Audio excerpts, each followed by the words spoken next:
Shifting Time, Episode 12. Braden walks into Chrystal's office with a badly twisted body, using a cane. He recently found out about her and couldn't believe she was right there in his area. He starts to share, "It has been almost 20 years since my accident where a hit-and-run driver came barreling through a red light and hit me broadside at an intersection. The car was completely demolished, and I had been taken to the ER, ended up in a coma for many months and most of my body in a cast for a year. After a few years of physical therapy, including head injuries, I did not feel like myself anymore. Before the accident, I was a very successful businessman who understood money markets and corporations very well. I watched corporations and the money flow and knew something was fishy with the Chrystal Corporation. I had many questions why they were doing what they were doing, and I knew their strategy made no sense. I made an appointment to talk to one of the top executives and explain my observations along with suggestions for alternatives. I was given a curt response and escorted out. Shortly afterwards, the accident happened. Out of the corner of my eye, I saw the car that had hit me and even recognized the driver. It was the police chief. When I came out of the coma and started having the memories return, it made no sense why the police chief would do that and leave me at the scene. Years later, I realized that I had stumbled onto something illegal going on with the Chrystal Corporation and also came to understand that they had the police in their pocket with them. They did not like me figuring things out and tried to make me disappear.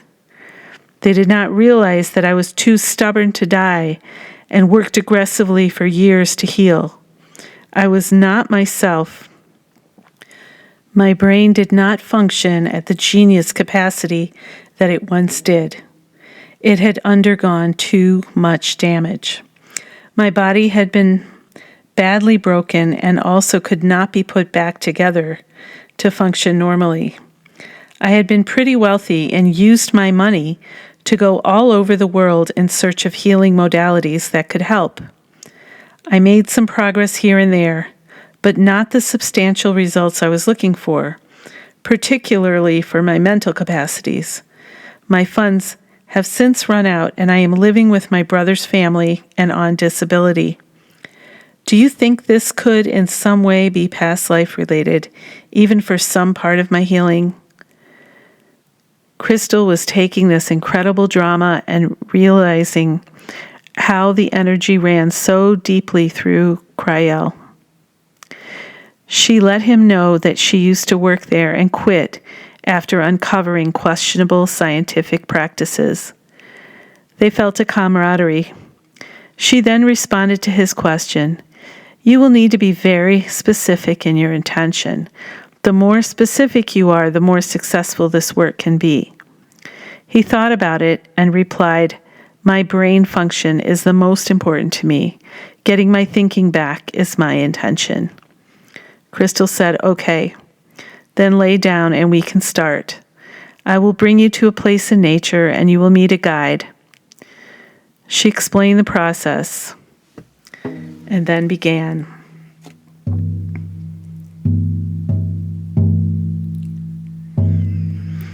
Breathe.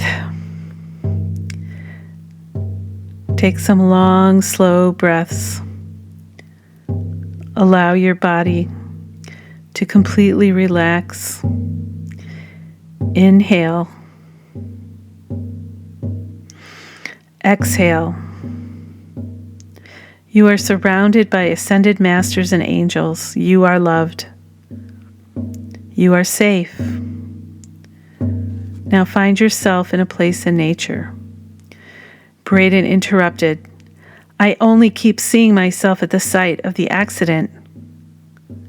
There is a deep pit there, and I am in my suit that I wore the day of the accident and trying to climb out of the pit, but I can't."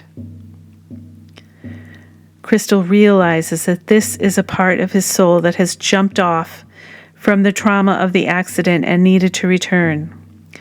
That's what would make him feel whole again. So she switched gears. Okay, we're not going to go to the previous lifetime. We are going to do a soul retrieval. We will call back the pieces of your soul that jumped away because of the trauma. The impact of the accident was so shocking and unnecessary that a huge part of you left because it wasn't safe anymore. I want you to relax and allow yourself to be in a state of calm. Now tell yourself, the piece of your soul that you see at that accident site that is trying to climb out of the pit, tell them that the accident was horrible, but it is over and it is now safe to return.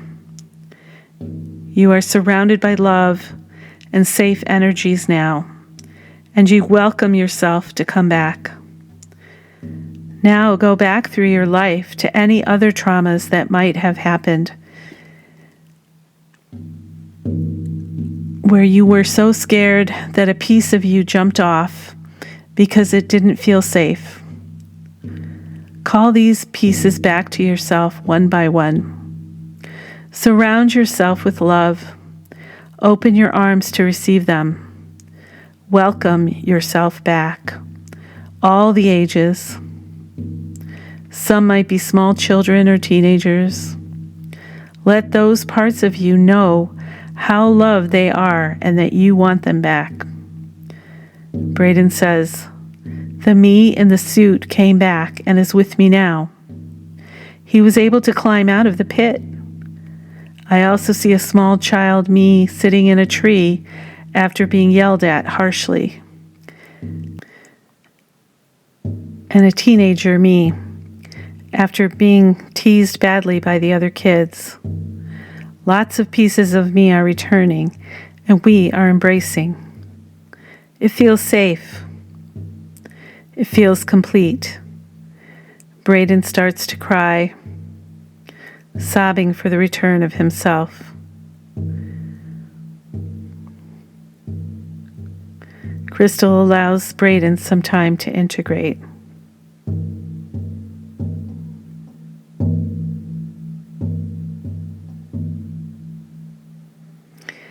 Afterwards, Braden realizes how whole he feels.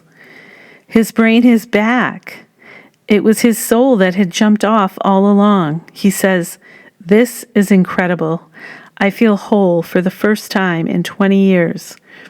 All those years of searching for healing methods, I tried everything, or so I thought. My brain feels together again, like I can think in ways I could not when I walked in your door. This is what PTSD is. You can really help people who have gone through traumas to get themselves back." A few days later, Maggie and Brad are having dinner with Chrystal and Dan at Maggie's apartment. After the jovial conversation with dinner, Chrystal brings up that it has come to her attention that there is some financial inconsistencies at Chrystal, but she cannot divulge her source. This goes back many years. She asks Maggie and Brad if there is a way for them to investigate discreetly. She lets them know that the last person who tried ended up having an accident, so they needed to be very careful. They had already been working undercover on this project, so they understood the ramifications. They said they would start slowly and see what they could uncover.